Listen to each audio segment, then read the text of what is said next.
Alrighty, we are back, and I know it's been a minute. I just had a vacation with my family, and then I just needed a minute to come back to get back in track with work and the schedules. But we're back on a video I think you guys have been waiting for on morphs and mutations within cichlids and how do we use that and how do they work. So I made a list. It's going to have the morph name, what species it's found on, and then if it's a dominant or recessive trait.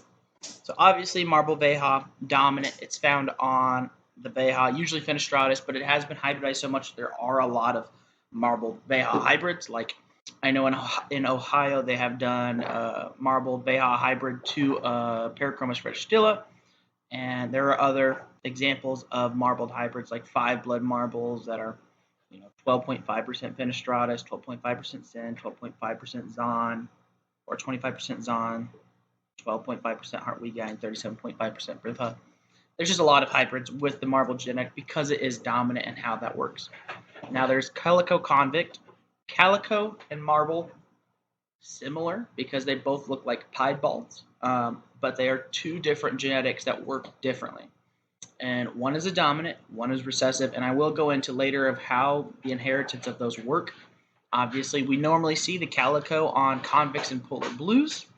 Then there is leucistic. Now, you might see these normally labeled as pink, pink convicts, platinum convicts, gold convicts, white convicts, pink Jack Dempsey, gold Jack Dempsey. It's a leucistic gene. It stripes out color. Sometimes it leaves the red skin on convicts. There is actually a theory that the leucistic and the calico on convict are allelic, which is kind of exciting, and I'll break down what that is later. But this is the leucistic gene. Then there is the electric blue. Is recessive, found on Jack Dempsey, increases the pearls. There's Xanthix. This is kind of like a fader, but it is a recessive trait. It is found on jaguar. It is found on freddie. It is found on argentea, and it is found on macaws.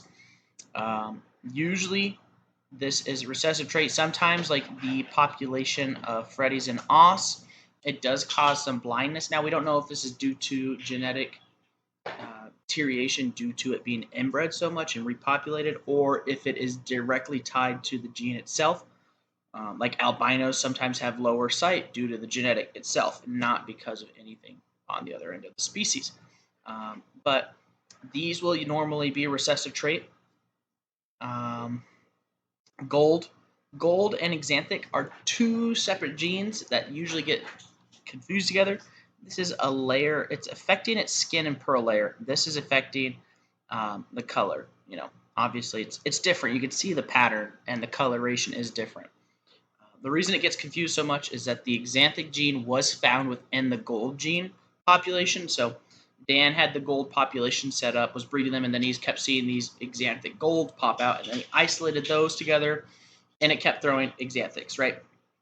So it is a gene found within the gold population. So sometimes you'll see Xanthix golds stacked on top of each other.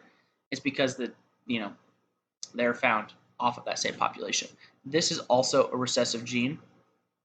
Then there's albino, firemouth, and albino vieja, and this is another recessive gene. So there's albino, gold, Xanthix, electric blue, leucistic, and calico, all are recessive genes at our disposal. And then there is only one marble dominant gene. That's the only dominant gene we really have available right now. So let's talk about how a dominant gene works. So a dominant gene will normally get passed on to about 50% of its babies. And we're going to take this back to the basic board, right? So let's say you breed a marbled. Okay, first off, M equals marbled copy, right? And then M equals normal, right? Because it's on the alleles, there's a single copy, right? This should be basic stuff. So move this up here a little bit just because I don't want it to be.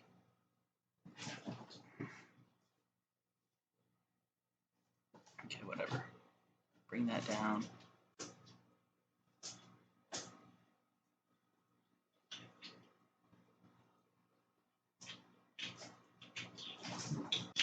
right? So we got marbled. The M is going to be the gene, right? So if you were to breed, okay, first off, let me just adjust all of this field because I'm going to be working in this, and I want it to be 16.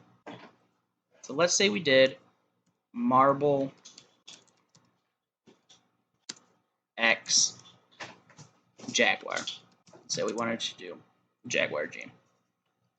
This would look like, actually, I think I want to space this out.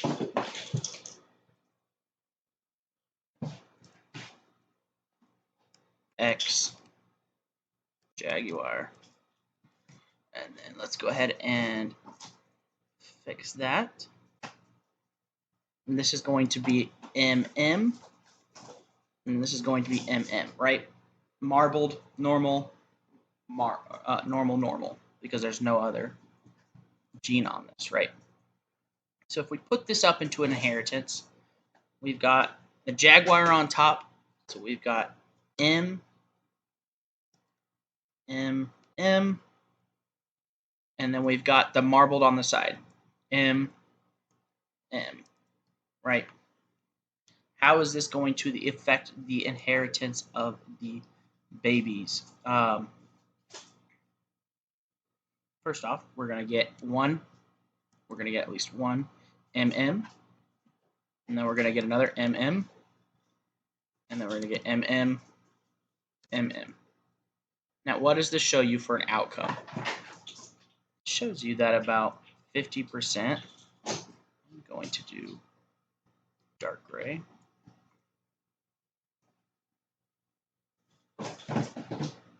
Sorry, this is just going to make me feel better. Light gray.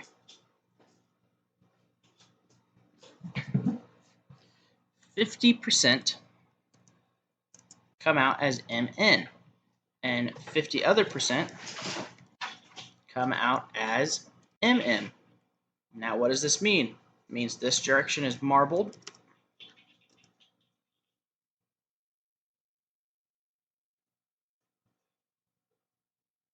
Means this side is marbled. 50% of the clutch is marbled. Around 50% because it is inheritance. It's not going to be always perfect. And this is going to be normal, 50%, right?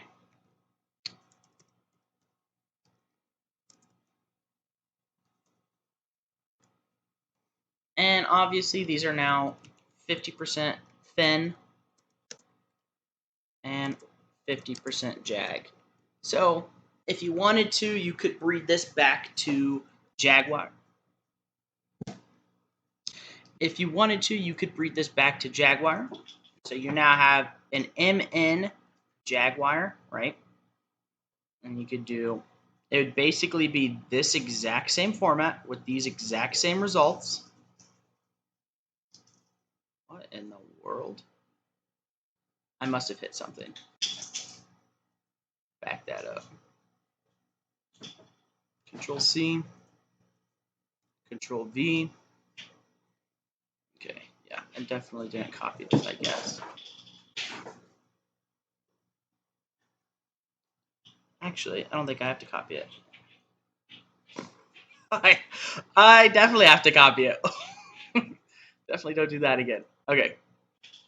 Let me go ahead and just copy and paste.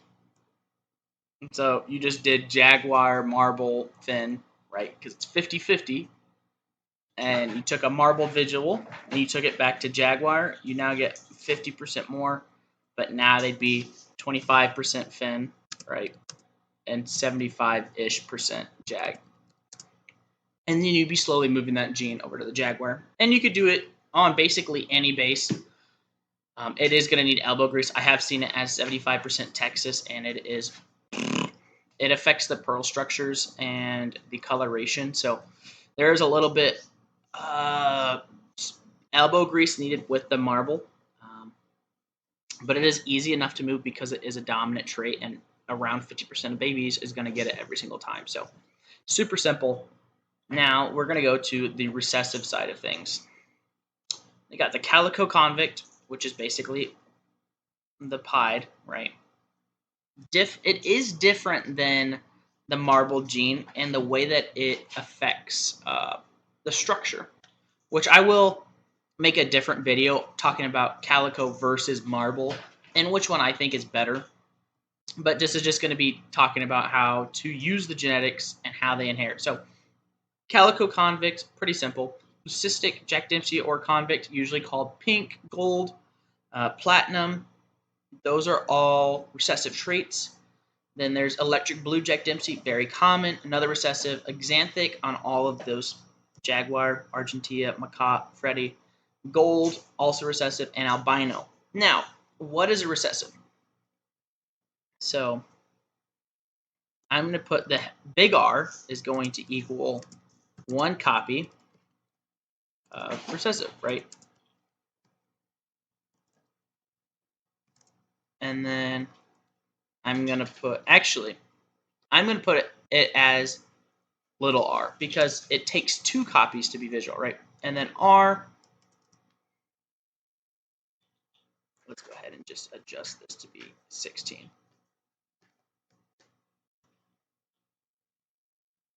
R equals normal copy, normal gene. So what would R equal? Normal. It's just a normal fish. R equals heterozygous.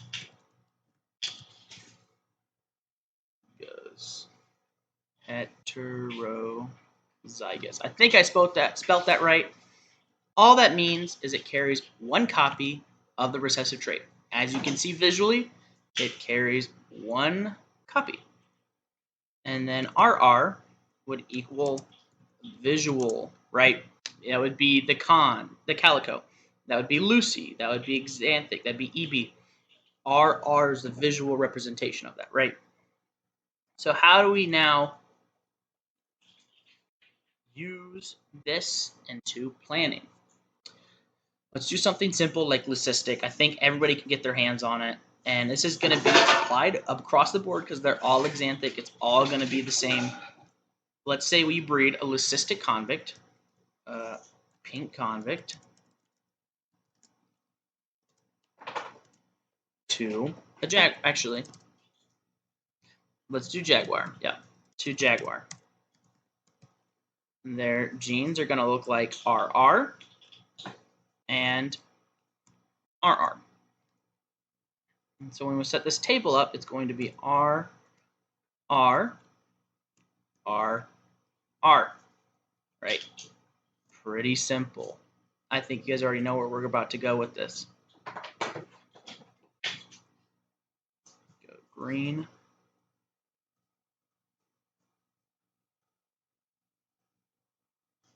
Green and blue.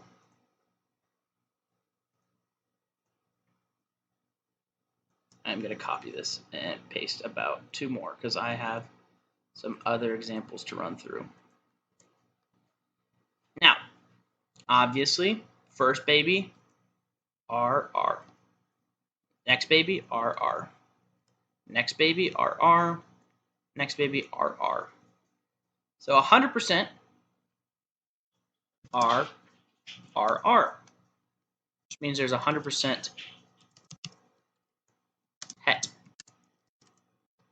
Which all that means is it carries one copy of the recessive trait. Now, for the next one, can I insert a row above? Perfect. Let's say you did the het conjag, right? Actually, let's call it conjag het pink. And you bred it to another one, right? Control C, Control V. And then I'm going to add a row above just to give me some more space. I didn't like that, but I think I can just make that clear real quick. Yeah, here we go. Boom. And this is RR. You just produced this in this generation, and RR. So let's go ahead and change that up. You've got little r. I don't like that. It's trying to autofill for me, which is a little frustrating. And big R. Right off the bat, you've got RR. You've got RR, little r, big R, little r, and two little r's. Now, what do we see with this one? We've got 25%. Give me 1 sec. I'm going to also structure this real quick. I don't understand why I feel like it's just lagging out today for some reason. It could just be me trying to get back in the groove of things. You got 25%. Gonna have to block that out. 25% RR. You've got 50% RR. Actually, percent RR. And 25% little r. Now, what do we know about this? This is normal. This is het. And this is visual. So you just got 25 visual pinks that are 50% jag, 50% convict, right? Now, the important part is this section right here, right? You just got 75% quote-unquote normals, right? Because there is no visual difference between 25% and the 50%. A normal and heterozygous look the same. They're indistinguishable. So now you have 75%.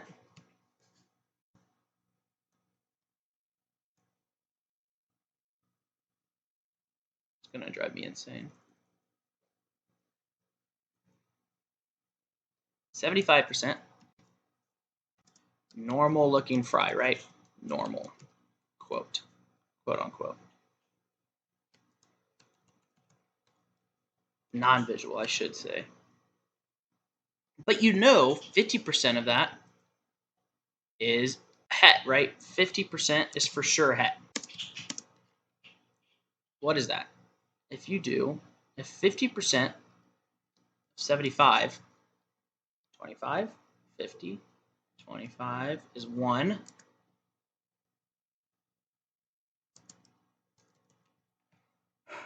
1, 2. 1 out of 3 is non-het, right? Is normal, non-het. But 2 out of 3 equals normal het. And that means there's a 66% chance one of your normals that you pulled out for breeding is het. So what you would do about these 3 right here is you would say you got 20, you have pinks,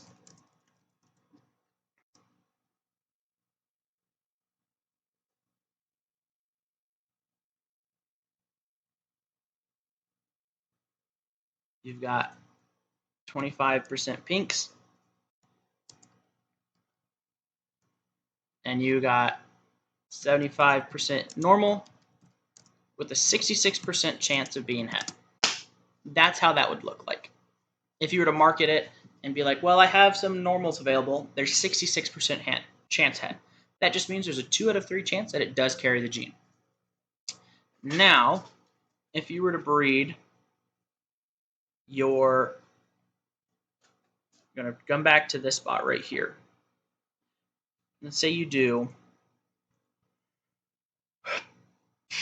let's actually say you do this generation right here. You just took your RR, your pink. Oh my lord. Why does this hate me so much? Literally.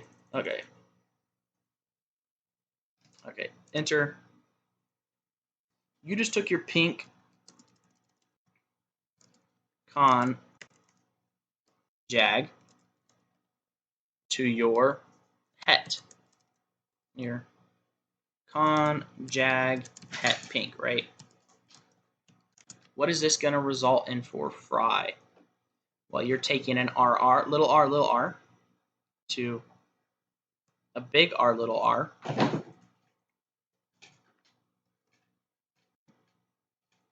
This is going to be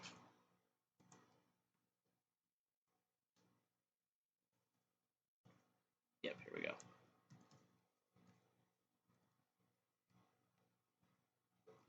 And that means you just got 50% RR and 50% little r, which gives you about 50% het or 50% are normal,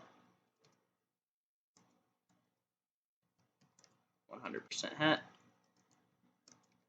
and then the other one is pink, right? You got 50% normal, 100% het, and 50% pink because you did a heterozygous back to a visual. You took a 1 copy to a 2 copy.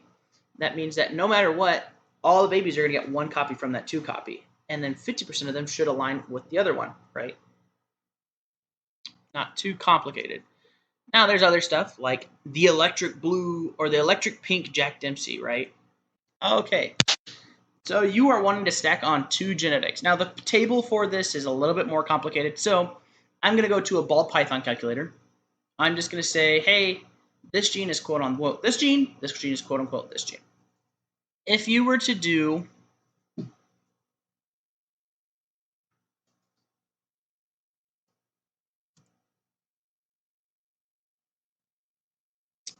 electric blue to pink Jack Dempsey, right? Because of the electric pink Jack Dempsey, say you wanted to get a double visual recessive, you'd have to go through a couple steps, right? So obviously you'd breed pink to electric blue, and because the electric blue doesn't have the pink gene and the pink gene doesn't have the electric blue gene, you are actually at a crosshair and you're going to produce 100% double heterozygous. So you're at this stage, right? So let's go back to our calculator. We're going to call the pink albino. It's not albino, but for this, actually we could do het. No, we're not doing that. We're going to call it albino. So pink is albino. So you just produced 100% het pink, right? And you're breeding it to another one that's 100% het pink. Or, yeah. But they're double recessive, which means that they're also het electric blue. So let's call the electric blue Xanthix just because it's simple. I don't have to search all over the place. Het. What you get for your outcomes for your het pink electric blue to your het pink electric blue is you have a 6% chance to get the electric pink. You have a 19% chance to get an Xanthix that is 66% het pink. You have a pink that is now 66% het electric blue. And then you get 56% normals that are 66% double heterozygous, right? Pretty simple. When you add them, it's pretty simple. Basically, all you're looking for in this generation is the 6%, right? So you bred your het to het, and you have a 6% chance to get what you actually want. Now, if you're breeding gold to pink convict because you want to produce a platinum-looking fish, you would breed sibling to sibling, and you'd have a 6% chance to get that, which 6% chance is low. If you have 100 fry, 6 of those are exactly what you're looking for. You have 200 fry. Let me go up here. Up. Delete this. 200, 6, 12, 300 fry, 18, 400. It's what? 24. It's really not that astronomical of odds, especially when you're doing something with the pink. You already know 25% of the visuals are going to be pink, so you get to select all those fry once they're free swimming, and 25%, 1 in 4 of those pinks are going to be what you're actually after. So really, not that hard to do. It just takes a minute. Now I'll do a video on all of these individually on how would I use convict versus marble. Con versus marble I think is be one I'll definitely do. Leucistic, there's already people in the US working on it. I've talked to some people in Australia about working on it. There's definitely potential there. Electric blue, there's a couple people always been working on it. It's just a hard gene because of the issues with inbreeding. Xanthix, it's a nightmare. I probably will never touch Xanthix just because of the issues that people have had and the fact that it has to go through almost a fader cycle. I don't like that. I'd rather be able to be like, it's this big and I know it has the gene versus it's this big and it's now starting to fade, or it's this big and it's now starting to fade into Xanthix. Gold Jaguar, pretty simple. There are some already established hybrid F2 golds in the US. Those aren't terrible to come by. Albino firemouth and albino vieja are the only two true albinos we have for Central American hybrids right now. And they're both super, super hard to find. If you ever find some, message me directly because I would love to work with albino firemouth because I don't know if you saw, but it leaves the red behind. So it has a white base with red. Slightly similar to the leucistic convicts, but it's different because of the layer of skin it's affecting. Because in theory, the con Lucy should take out that red because it's not a deeper layer like the carotenoids of the convict have. But I could go into a deeper video. If whatever gene you guys want to see first, comment, and I'll make sure I can do a video up on that quickly. I'll probably hit calico versus marble first because I know one of you guys really want to see more calico stuff. So I'll probably go on a video on why do I like calico more than marble, or why do I like marble more than calico, and kind of what I would do to breed that and what traits I would be after. But hope you guys enjoyed. If you made it this far, please leave a comment or a like. It does help me out. If I could eventually get this YouTube big enough, I would like to do this full time. But until then, you guys are stuck with irregular videos. Just kidding. I'm going to try to do 2 a week. But, life, work. You guys have a great day.